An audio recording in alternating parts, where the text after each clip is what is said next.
India का इतिहास प्राचीन सभ्यताओं की कहानियों से भरा हुआ है। ये अपनी कला, वास्तुकला और साहित्य के माध्यम से बोलता है। भारतीय उपमहाद्वीप हजारों सालों से मानव सभ्यता का पालना रहा है। इस भूमि ने साम्राज्यों का उत्थान और पतन, धर्मों का जन्म और कला और विज्ञान का विकास देखा है। भारत की सांस्कृतिक विरासत परंपराओं, भाषाओं और मान्यताओं का एक समृद्ध मिश्रण है। ये पीढ़ियों से चली आ रही एक विरासत है जो राष्ट्र की पहचान को आकार देती है। बर्फ से ढके हिमालय से लेकर दक्षिण के उष्णकटिबंधीय तटों तक भारत एक विविध भौगोलिक दृश्य प्रस्तुत करता है। इसकी भौगोलिक विविधता इसकी संस्कृति और इतिहास में परिलक्षित होती है।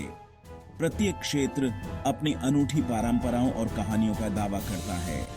इस विविधता के बावजूद एकता की भावना बनी रहती है। विविधता में एकता भारतीय सभ्यता की पहचान है। भारत का अतीत केवल तिथियों और घटनाओं का संग्रह नहीं है। यह मानवीय प्रयास और लचीलापन का एक जीवंत आख्यान है। इस अतीत की खोज करने से प्राचीन ज्ञान और नवाचार की एक आकर्षक दुनिया का पता चलता है। यह उन ताकतों के बारे में जानकारी प्रदान करता है जिन्होंने आज के भारत को आकार दिया है। भारत के इतिहास के माध्यम से की जाने वाली यह यात्रा कुछ कम झांक तथ्यों को उजागर करेगी। यह अपने लोगों की उपलब्धियों में तल्लीन करेगा और यह इस प्राचीन भूमि की स्थायी भावना का जश्न मनाएगा। भारत के अतीत की कहानी सिंधु घाटी सभ्यता से शुरू होती है। यह सभ्यता 4000 साल पहले भारतीय उपमहाद्वीप के उत्तर पश्चिम भाग में फली फूली। सिंधु लोग अपनी शाहारी योजना और उन्नत सभ्यता के लिए जाने जाते थे।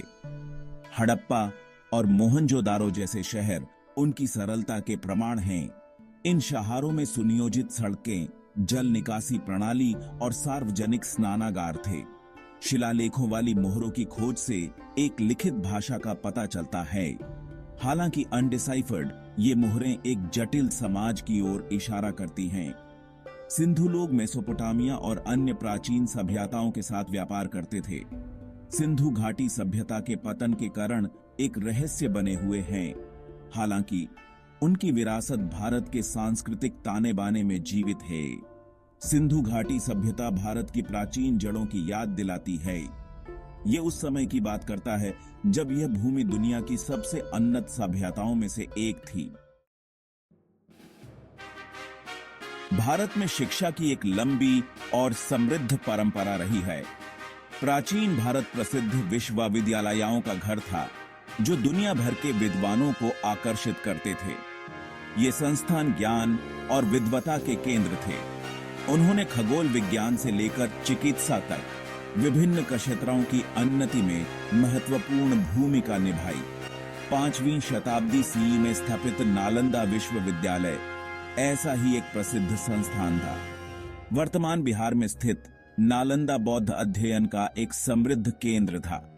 इसने चीन और तिब्बत तक के छात्रों को आकर्षित किया। विश्वविद्यालय में एक विशाल पुस्तकालय, अच्छी तरह से सुसज्जित प्रयोगशालाएं और प्रसिद्ध विद्वान थे। एक और प्रमुख विश्वविद्यालय तक्षशिला था, जिसे दुनिया के सबसे पुराने विश्वविद्यालयों में से एक माना जाता है। वर्तमान पाकिस्तान में स्थित तक्षशिला 6ठी शताब्दी ईसा पूर्व और 5वीं शताब्दी सी के बीच फला फूला। यह चिकित्सा, कानून, युद्ध और खगोल विज्ञान के अध्ययन का एक प्रसिद्ध केंद्र था। ये प्राचीन विश्वविद्यालय भारत के बौद्धिक कौशल के प्रमाण हैं। वे ज्ञान की वैश्विक खोज में इसके योगदान की याद दिलाते हैं। चाणक्य, जिन्हें कौटिल्य के नाम से भी जाना जाता है, प्राचीन भारत में एक महान रणनीतिकार और सलाहकार थे। वह राजनीति शास्त्र पर अपने ग्रंथ अर्थशास्त्र के लिए प्रसिद्ध हैं।